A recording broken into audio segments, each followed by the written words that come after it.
आप हर मस्जिद को छीनना चाहते हैं। आप बताइए 17 करोड़ मुसलमानों को क्या पैगाम दे रहे हैं आप कि आप हर मस्जिद को छीन लेंगे मुझसे, फिर मेरा वजूद किस माने रखता है। 1991 के प्लेसेस ऑफ वर्शिप एक्ट पर क्यों नहीं बोलते आप लोग? नरेंद्र मोदी इस मुल्क में तारीख लिखना चाहते हैं। क्या तारीख लिखना चाहते हैं? कि मैंने इस देश को, गांधी अंबेडकर के देश को मैंने हिंदू राष्ट्र बना दिया। हम सोशल मीडिया के जरिए फॉरेन पॉलिसी चला रहे हैं। मालदीव छोटा मुल्क, वो हमको आंख दिखा रहा है, चीन की गोद में बैठ गया। अच्छा सर, सबसे तकलीफ दे बात मेरे लिए है कि भारत ने यूनेस्को का इलेक्शन पाकिस्तान से हार गया। ये आपकी फॉरेन पॉलिसी है क्या? नरेंद्र मोदी ने पार्लियामेंट को नॉमिनेट किया या पार्लियामेंट ने नरेंद्र मोदी को प्रधानमंत्री बनाया? बताइए। मसीहाओं को जब भी आवाज दी है पलट कर आगे हर बार कातिल, वहां क्या दाद खाही क्या गवाही, वहां क्या दाद खाही क्या गवाही, जहां हो मुंसिफों के यार कातिल।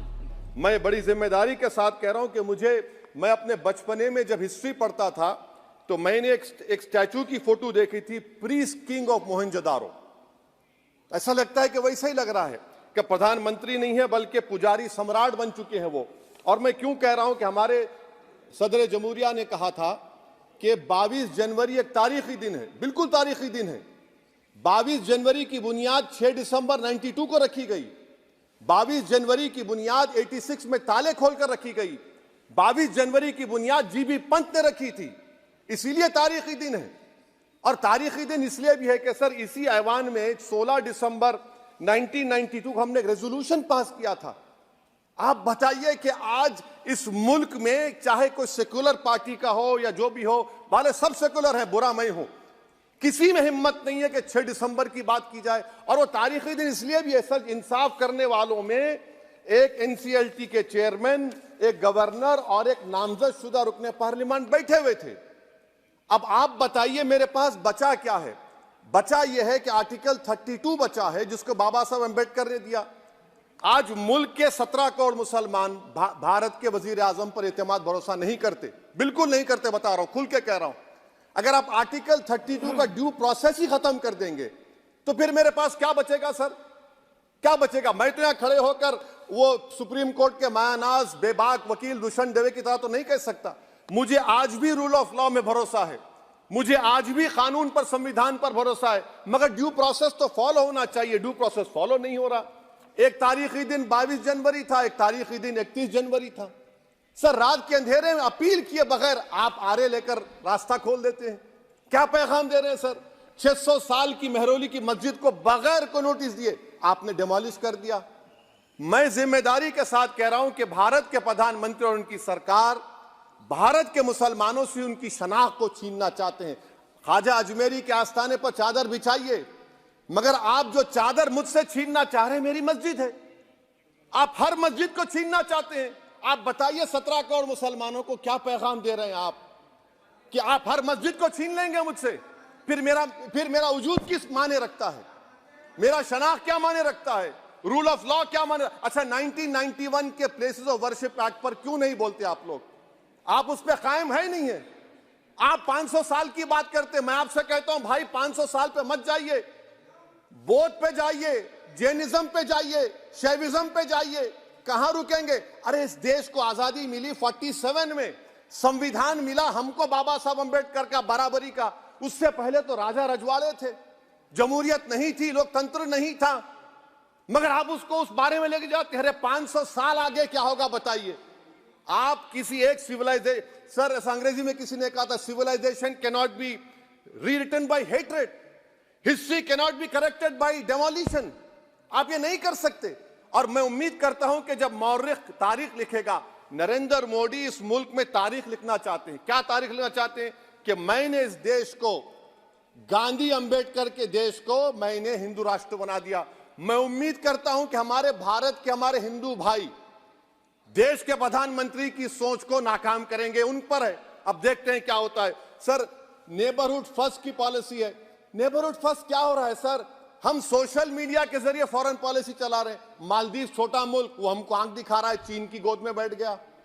हमारे लद्दाख में हमारे जो लोग जानवर को लेकर घास चराए जाते, वहां पर चीन की आर्मी आके रोक रही। बताइए, बांग्लादेश चीन की गोद में बैठा हुआ है। आप गैलेंट्री अवार्ड दे रहे हैं, क्यों दे रहे हैं? कि चीन बैठा हुआ है। तो आपका बफर जोन गया कहां भाई साहब? आपका बफर जोन तो कहां गया नहीं मालूम, गायब हो गया बफर जोन। और दूसरी बात सर, आप ये भी देख लीजिए कि यहां पर मैं आपको इंपॉर्टेंट पॉइंट ये बताना चाह रहा हूं सर, ये हम बोलते हैं India middle east economic corridor, कितना पैसा है बताइए, वो नहीं बताया जाता। अच्छा सर, सबसे तकलीफ दे बात मेरे लिए है कि भारत ने यूनेस्को का इलेक्शन पाकिस्तान से हार गया। हम पाकिस्तान से हार गए, ये आपकी फॉरेन पॉलिसी है। यूनेस्को के इलेक्शन हम पाकिस्तान से हार गए। अच्छा, मामला इजराइल का, फलस्तीन का, गाजा का आया, अक्टूबर में 10,000 लोग मर गए, हमने यूएन में सीज फायर की तायीद नहीं की। दिसंबर आया, 20,000 मर गए, तो हमने तायीद कर दी। क्यों तायीद की? क्योंकि ग्लोबल साउथ को हमको फॉलो करना पड़ रहा। भारत ग्लोबल साउथ को फॉलो कर रहे, मेरे लिए तकलीफ दे बात है। यह आपकी नाकामी का बहुत बड़ा सबूत है। इसीलिए हम बता रहे हैं कि यह सरकार की बहुत से नाकाम। सर, अलीगढ़ मुस्लिम यूनिवर्सिटी, आखिरी पॉइंट, अलीगढ़ मुस्लिम यूनिवर्सिटी, सर आप उत्तर प्रदेश से आते हैं सर, 81 में एक्ट पास हुआ। हमारा लॉ ऑफिसर कोर्ट में कहता है कि मैं पार्लियामेंट के एक्ट को नहीं मानता। कैसे नहीं मानते सर? क्या नरेंद्र मोदी ने पार्लियामेंट को नॉमिनेट किया या पार्लियामेंट ने नरेंद्र मोदी को प्रधानमंत्री बनाया? बताइए। 81 के एक्ट को नहीं मानते सर। 2 ही तो सेंट्रल यूनिवर्सिटी है मुसलमानों के, 1,80,000 आप ही के सरकार के दौर में मुसलमान हायर एजुकेशन निकल गए। आप अलीगढ़ मुस्लिम से छीनना चाह रहे हैं। Theory of separation of powers में एग्जीक्यूटिव हमको डिक्टेट करेगा। मेरी आवाज तो पार्लियामेंट है, अब मेरी आवाज के खिलाफ एग्जीक्यूटिव सुप्रीम कोर्ट में बोलता है। अलीगढ़ मुस्लिम यूनिवर्सिटी से इतनी नफरत क्यों है आपको? वहां पर तो हिंदू भाई भी पढ़ते हैं सर। ये अलीगढ़ मुस्लिम यूनिवर्सिटी का मामला है सर। तो मैं आपसे इस बात पर, इस शेर पर अपनी बात को खत्म कर रहा हूं सर। आप भी उर्दू दां हैं जी। मसीहाओं को जब भी आवाज दी है, अहमद फराज का शेर है जी जी, मसीहाओं को जब भी आवाज दी है पलट कर आ गए हर बार कातिल। मसीहाओं को जब भी आवाज दी है पलट कर आ गए हर बार कातिल। वहां क्या दाद खाही क्या गवाही, वहां क्या दाद खाही क्या गवाही, जहां हो मुंसिफों के यार कातिल। सर, मैं फिर से हुकूमत से मुतालबा करता हूं कि अल्पसंख्यक समाज के बजट के स्कॉलरशिप को आप डिमांड ड्रिवन करिए। भारत के प्रधानमंत्री प्रधान सेवक रहिए। आप कोई प्रीस किंग मत बन जाइए। आप जीतेंगे, कौन जीतेंगे देश तय करेगा। मगर याद रखिए, 17 करोड़ मुसलमान आज गम और गुस्से में हैं और इस बात को महसूस कर रहे हैं, इस बात को महसूस कर रहे हैं कि प्रधानमंत्री को हम नोट नहीं दिए मगर हमारा प्रधानमंत्री है। आखिर ये प्रधानमंत्री 17 करोड़ मुसलमानों की उनकी शनाख्त को कैसे मिटा रहे हैं, कैसे उनको आप मार्जिनलाइज कर रहे हैं।